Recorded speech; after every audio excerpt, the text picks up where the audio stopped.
So if we come round to the back of my TD30 brain here, you'll see that I've got these 8 direct outputs. Now this is what I use to get waveform from the brain and record up there on my iPad, which I'll show you in a second on Logic Pro. Now you don't have to be using Logic Pro for this video. You can use any DAW, any interface you want. I'll show you the interface in a second. So this is going to be 8 channels here, and I've actually bought a loom because it's just tidier, a little bit neater around the room. And if we move over here to our audio interface, then you can see I'm using a Scala 18i20 3rd generation, which has 8 inputs for XLR and for jack. Of course, we're using jack in this example, and it's a little bit stretched because of the wiring loom down there. But basically, I've got inputs 1 and 2 in channels 1 and 2, and then all the leads are numbered, which is great. So then I've got 3, 4, 5, 6, 7 and 8 in the back there as well. Now on the front, I've just set the levels just to half for now, just to give me a rough idea.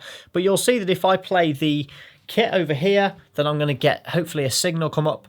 You should see the lights coming up on the front of the Scarlett, which shows me that I am getting some signal. So all I'm going to do is create a new project here, and I'm going to hit tracks, because we're going to use live rather than live loops. And all I need to do is start by making our first track here. I'm going to go input 1. It's obviously found my Scarlett over there, which is great. And I'm going to switch on input monitoring because I want to hear what's going on.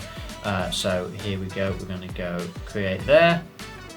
And now all I'm going to do is rename that to kick. And I know for a fact that kick is input 1 if I play the bass drum. There we go. I'm getting a signal. I can actually turn it down from here if it's too strong.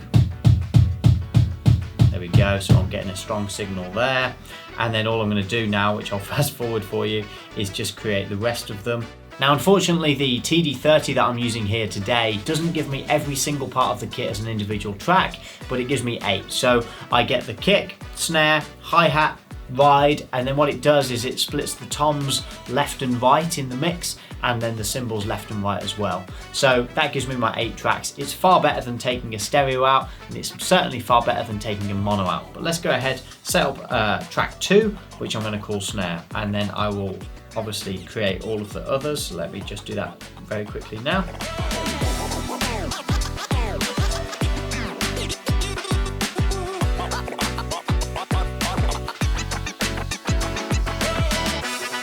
So now I've set up all the channels. I'm going to hit record, which I wouldn't normally do at this stage because obviously I'd want to make sure that the levels are right, but just so I can play this back to you in the video, so I'm going to record so you can hear it properly rather than just through my amp. So let's start with the kick. See what sort of level we're getting here. Perfect, that's okay by me. Snare drum. Now I can actually adjust the level on the brain on here, which is great. Okay, that's not too bad. Bring it down a little. Okay, cool. And then we're going to go hi-hat.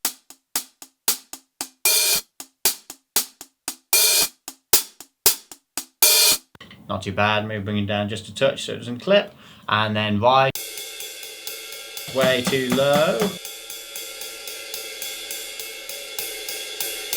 So maybe I need to bring the ride up just a little bit on the interface over here. That's channel 4. Give him a little bit more gain.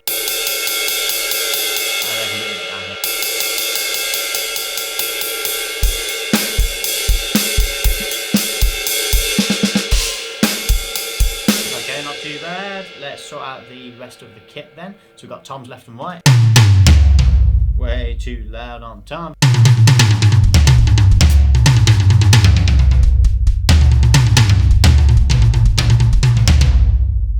Okay, I don't know why I tried to mute that and that doesn't really work, does it? Let's bring that down just maybe a tad so it doesn't clip, and then crash left and right. So you'll hear you'll see when I play the left one, it's going to fill the left channel more than the right. When I play the right one, it should do the opposite. You can see that the waveform is slightly bigger on the right when I hit the one that's on the right of the kit. So it's not perfect, but it's kind of okay. So that's the whole kit now. If I play.